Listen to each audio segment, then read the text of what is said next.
Hello and welcome to Embrace the Darkness, our podcast for South Downs National Park as an international dark skies reserve. I'm here today on Iping Common, which is one of our dark sky discovery sites, with Kate Drake, who is the Health and Wellbeing Officer for the South Downs National Park, and she's also an ecotherapist. So we're out here for a walk and it's just beginning to get dark. So hello, Kate. Oh, hi Elinor. Thank you so much for inviting me for this nighttime walk on Iping Common. It's great to be here just as it's starting to get dark.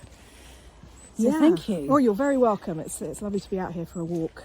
And there's a beetle on the ground here. Oh, yes. Very dark and black. Yes, just sort of wandering across the path. So carefully step over him or her and continue on.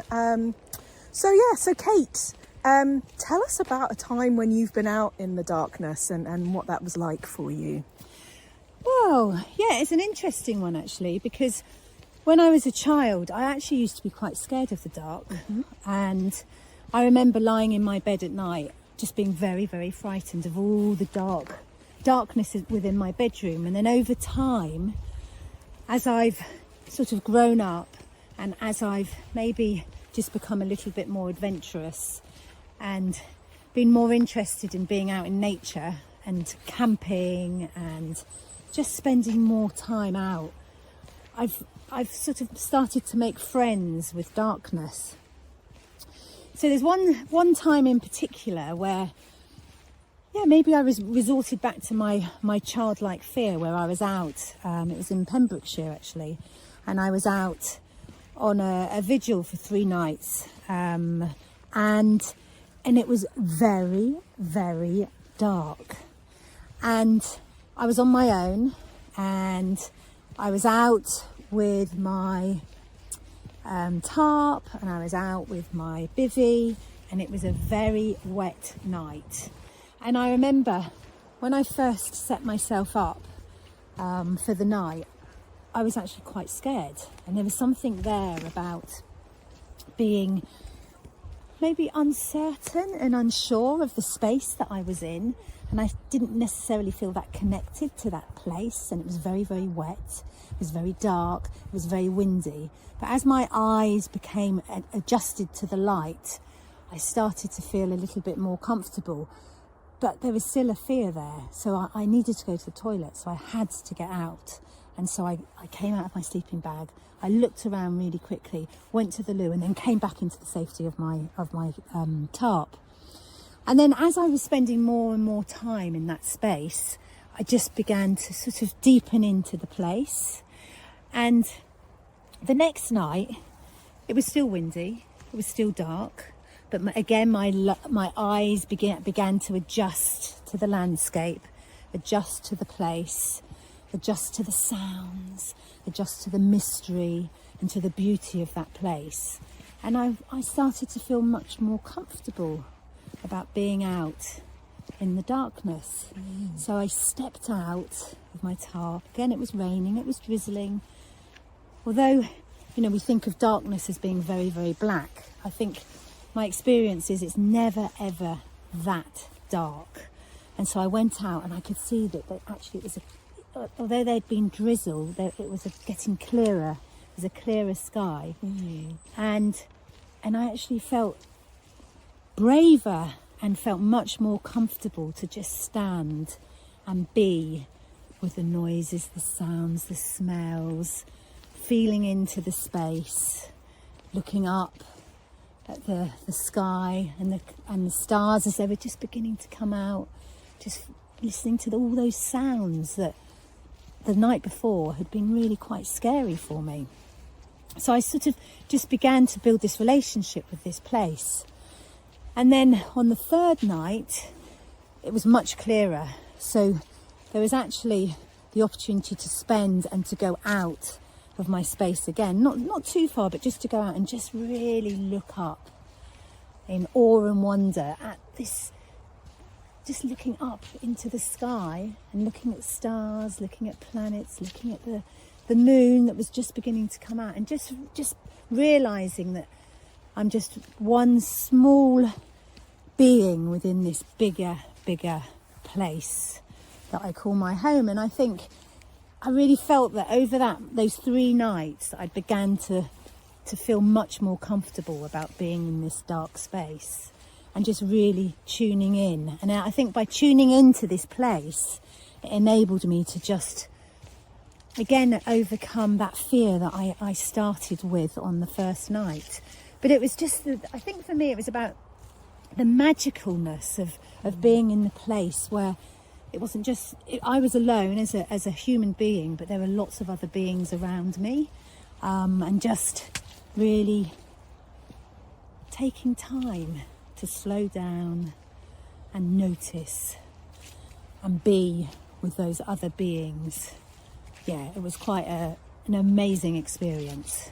Well, it sounds like a real journey from that first night of scuttling out of your sleeping bag to go to the bathroom, and then slowly over the second night, getting that sense of something clearing a bit and not feeling quite so scared, and then the third night, the heavens opening up to you and just really beginning to have a sense of that relationship with the darkness, and the friendliness of it, or the possibility of it being friendly rather than scary. Yeah, definitely. And I think there's something there about, there was obviously internally there was a lot going on for me, being out in that space on my own, and that was being reflected back in the landscape and in the darkness, and how, when I first started, the first night, I wasn't quite sure what to expect. It was new,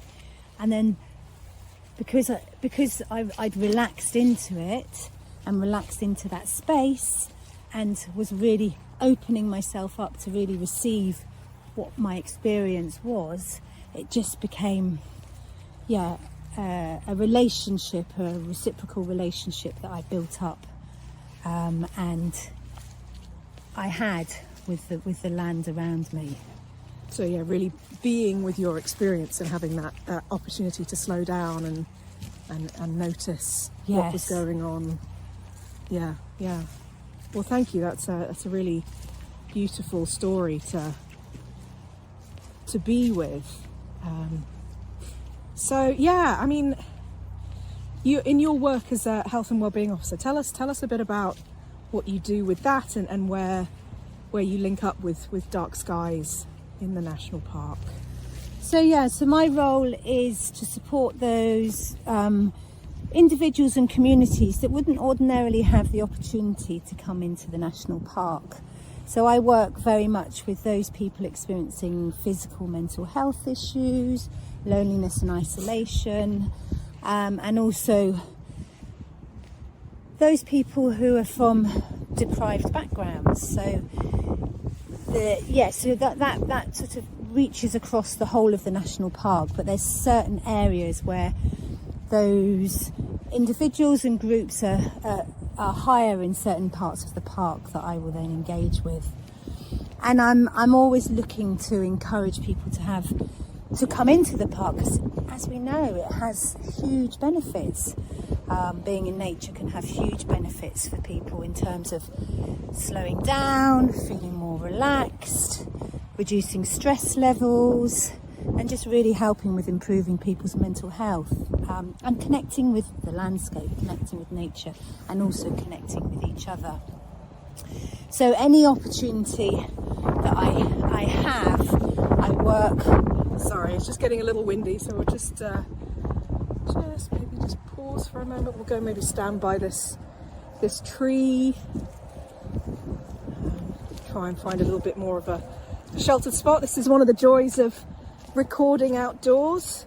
Maybe if we huddle behind this tree. That's better. Okay. Yeah, so something about, for me, it's about giving people new opportunities, because of the benefits, like I already said. So in terms of connecting with the dark skies, it's I often hear people say to me, I never go out on my own, and I never go out at night. So, and I never go out in the darkness. And, you know, similar to me sharing my experience of fear, of the unknown, of not knowing who you're going to meet if you're in an urban area, but also if you're in the middle of a common like where we are today. Oh, and there's a horse horse about to come past.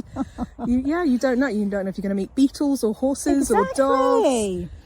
Exactly. So it's the unknown, isn't it? And for some people that can be really quite challenging. So I will always be encouraging people to look at what our programme offers. I know a couple of years ago we had some families that really linked in with some of our virtual content, and we sent out some packs for people, so for the families, so the children could get involved, and they used them within a setting of workers and families and children, so they could work with those materials and learn more about the dark skies. And there's also something I think about encouraging people to walk in when it gets dark and at dusk time. So I try to offer, only when it's possible and resources are possible, but offer people those opportunities. Yes, yeah, to get out, because like you say, the darkness is not necessarily that accessible, even for people who are, you know, have the ability to get outdoors at night. But actually, there's a lot of barriers to getting out at night. Yeah. Like you say, fear and safety. We're a very sight-oriented species, so the darkness, you know, reduces that sense. Although obviously there are people who are sight impaired who may experience it differently. I suppose that's an interesting question. So I'll always be promoting as well through our newsletter when we have our programme available. I always promote that to all the communities that I work with, to support people to try and access some of what we're offering. And when you know, I will get feedback and people say, "Oh, that was a fantastic experience. I've never looked through a telescope. I didn't even know about this star. I didn't know about the planets. I'd never experienced this." And so, yeah, there's something about just opening that door or that window of opportunity to some people that, you know, it wouldn't otherwise be there. So it's great. It's really fantastic. Brilliant. Well, yeah, we'll definitely have to see what else we can do. Oh, and the wind is picking up again, so perhaps we'll just pause it there for a moment.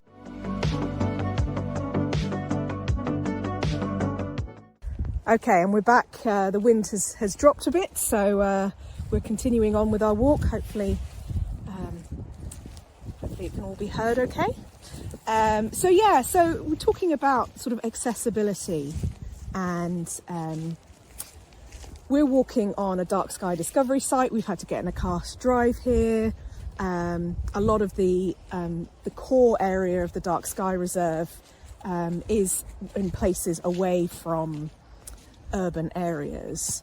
Do people need to come out to a dark place in order to enjoy the darkness, enjoy the dark skies? What are your thoughts on that? Yeah, no, I think not, because I think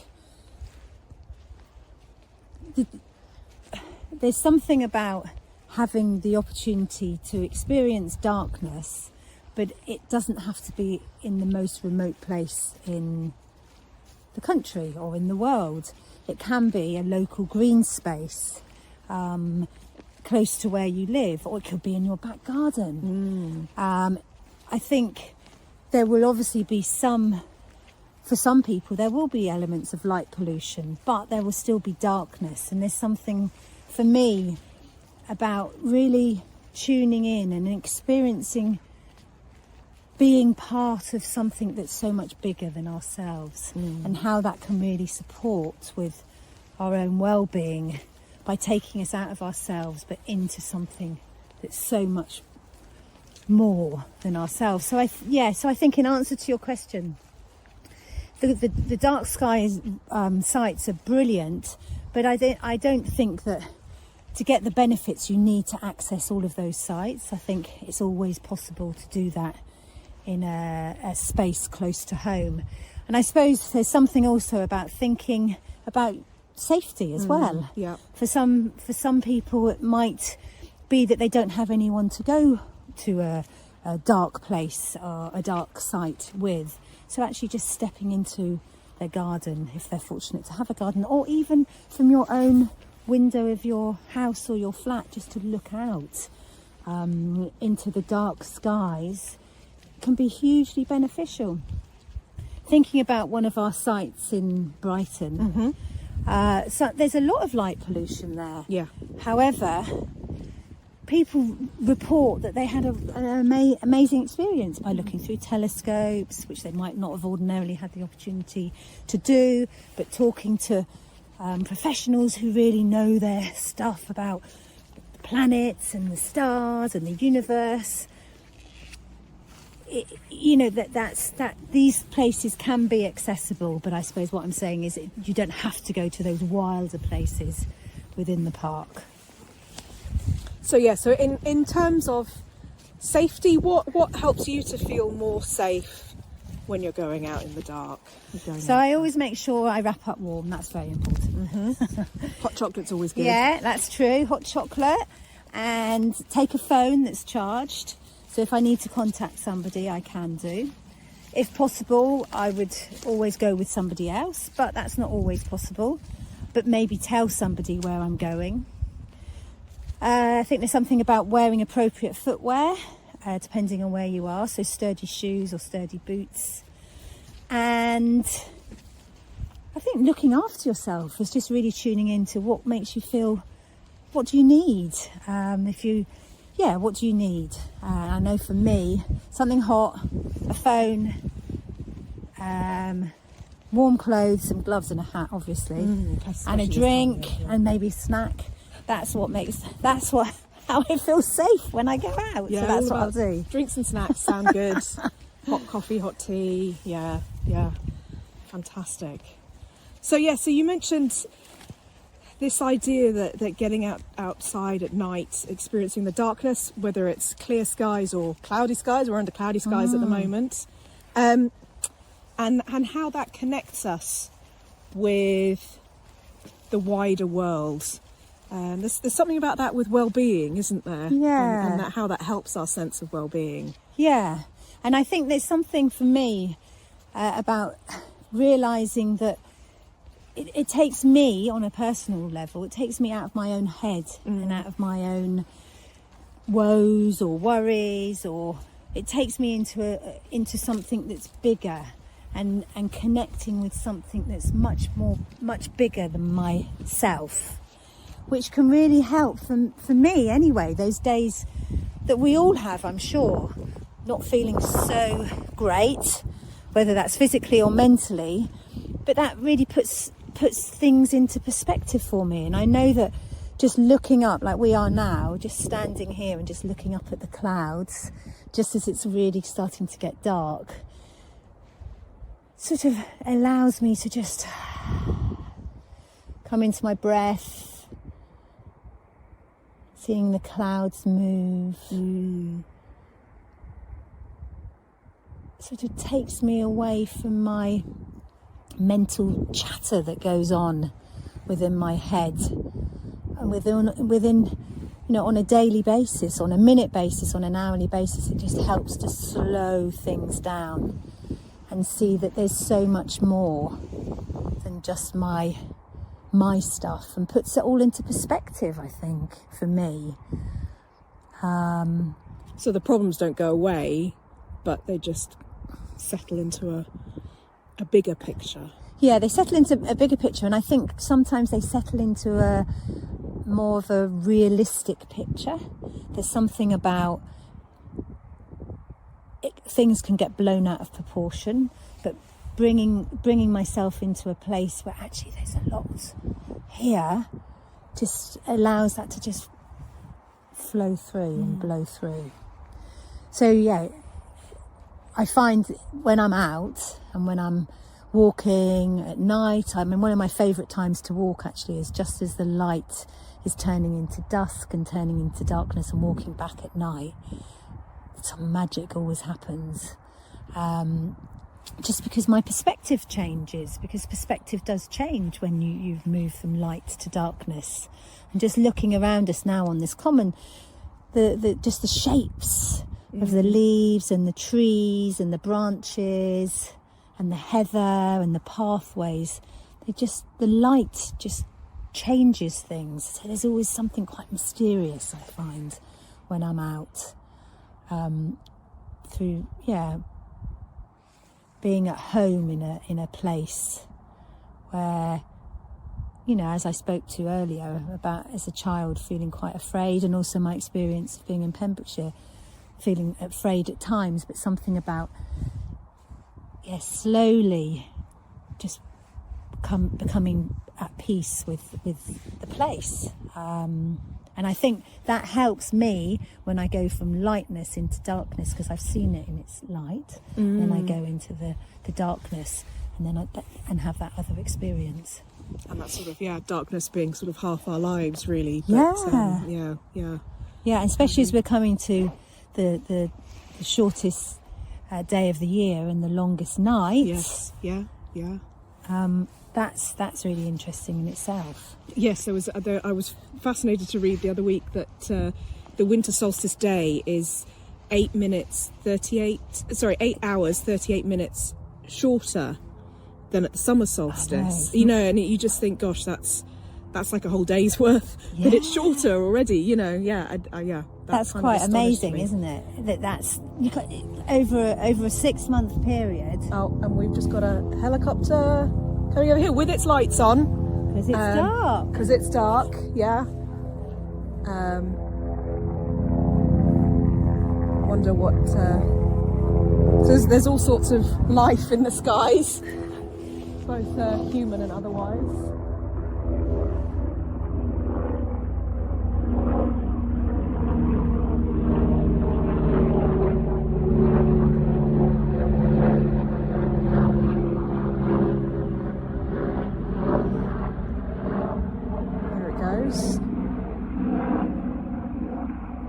So you do just never know what you're going to come across, do you? No, not at all. But going back to what you were saying about the difference in hours of lightness or darkness between summer solstice and winter solstice, that's just wild, isn't it? Yes.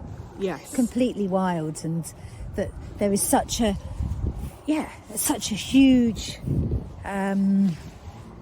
number of hours of lightness, but then you get the long dark night at the same time. Which again brings its own mystery and its own uniqueness. Yes, so in many ways this is a great time of year to really build that relationship with the darkness and to celebrate it. Yeah, definitely. And I think, you know, traditionally we would have done that a lot more than maybe we do now. Obviously we celebrate through Christmas. That's not necessarily around the darkness so much, but you know, our ancestors might have celebrated through dance and festivals and music and sharing food and coming together and singing and lighting fire and bringing light back into the darkness in preparation for those months of ahead of us, of those darker nights. And I think maybe we've lost connection with that in some form or shape. You know, there are opportunities to go and to take part in those kind of activities, but I think generally we've lost that connectivity with that part of our ancestry. Yeah. I've there's a lovely phrase I've been sitting with recently about we've become saturated with light, so we've lost that balance. I love summer, I love the sunshine, I love spring, but there's something really special about being in the darkness as well. Yeah, definitely. And I think there's something also about, you know, our society moves at a very fast pace, and I think sometimes, well, it comes to the dark times where maybe we need to just listen to our bodies and listen to what we need. And that might be as simple as just coming in, drinking hot chocolates and teas and eating and just really wintering, as some people might call it. Catherine May, the author, would call it. About wintering and just really looking at what we need to slow down And then maybe there's moments to go out and to notice and to be in the darkness and to see and to feel and to smell and to taste and be with that darkness. And then that prepares us as we start to come back into the lightness that spring will bring for us. But I think when we live in a fast-paced society, it's really difficult to just stop and notice and regenerate, recuperate, whatever the word is, to just prepare ourselves and to nestle down and to look after ourselves. Yeah. So the dark really offers so many important things, for want of a better word, in terms of our cycle in our lives, and like you say, learning to take care of ourselves. Yeah, and I think there's something about not feeling guilty either about doing that, about just tuning in and embracing. There's something about embracing the darkness, embracing the winter, to prepare us and to really allow ourselves to be, for want of a better word. To live. Yes. Yeah, absolutely.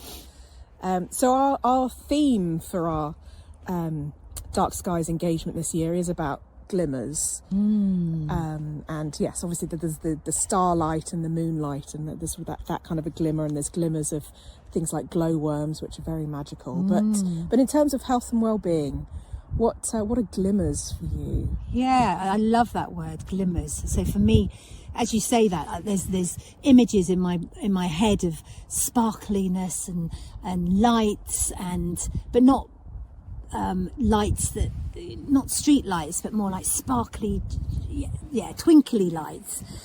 So that's the first image that comes into mind. But I also think there's something about, just taking the very special moments and relishing those special moments. So we had one when we started our walk and we came across the beetle. Yes. For me, that's a glimmer. It's like, oh my goodness, look at that beetle. And we looked at it and we noticed it. And there's something really amazing about being with beetle. There we go. Glimmer of the wind. Yeah, glimmer of the wind. Glimmer, yeah, I think so. The beauty of wind.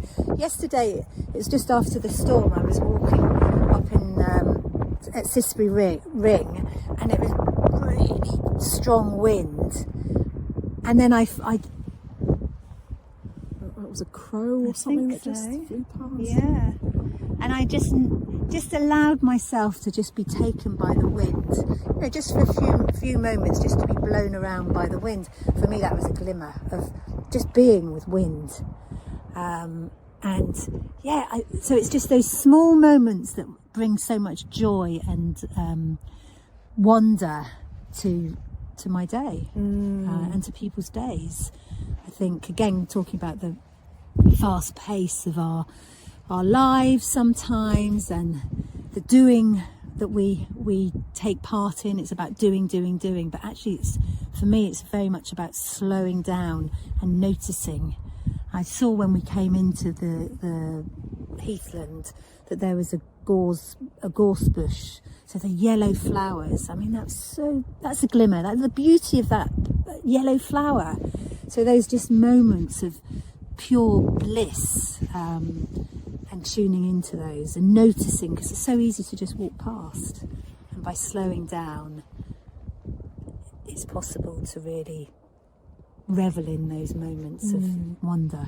So that it sounds like those are some lessons that being in the darkness can really teach us about. I mean, we have to go a bit more slowly in the dark. I'm not sure if that's the right English, but just because we need to be more careful about where we're putting our feet and things like that. So yes, it really does just offer us a time to slow down. Yeah. And maybe, time to notice. Yeah, slow down and notice. And then we tune into different senses, because although I don't know about your experience, but my experience is I don't think I've ever been in pitch darkness, pitch blackness. Only when they turn the lights off in a cave tour and they're like, this is what pitch black is really like. Yeah. But generally, if you're out, it's never that dark. So there's something about really slowing down and other senses seem to take over. So the sense of listening and tuning into the sounds around us, the sense of touch, maybe the cool air or the night air, the dark air against our skin, the wind against our skin, the smells. I think the sense of smell really comes into its own, noticing, like here now, the smell of earth, the smell of dusk, the smell of a winter's day. Yes, yes. And the tastes, that's something for me about, you know, the shift in temperature of the cold air coming into my mouth and really savouring that. But I think my sense of sight and seeing sort of dampens down a little bit as those other senses become more dominant and more prominent. Which, yeah, that's great, because a lot of the time I'm focusing with my sense of seeing, I suppose. So that, yeah, so again, it brings another element to darkness. Yeah, so we've been on a real journey from fear to relationship and connectedness to the dark. We've talked a bit about accessibility and how we get out, maybe with sort of safety, you know, and how considering how you feel, how to make yourself comfortable, tuning into that for yourself, and then just this sense of the well-being benefits that being out in the darkness can really bring, that slowing down, becoming aware of the seasonal cycle perhaps of the earth, and coming into our senses in a different way, and really just noticing those glimmers, those little moments in our days that offer us a sense of joy or beauty. Yeah, well, thank you very much. Is there anything else you would like to add? I mean, this has been a really rich conversation. I think I'd like to add is take the opportunity to go out, and it can be as simple as just stepping outside your back door. It can be sitting in your room and turning your lights off and looking out at darkness, or it could be going into a local green or blue space in your local park, or if you live by the beach, walking along the beach at night is really magical. And then if you're able to go to access some of our dark sky events as well.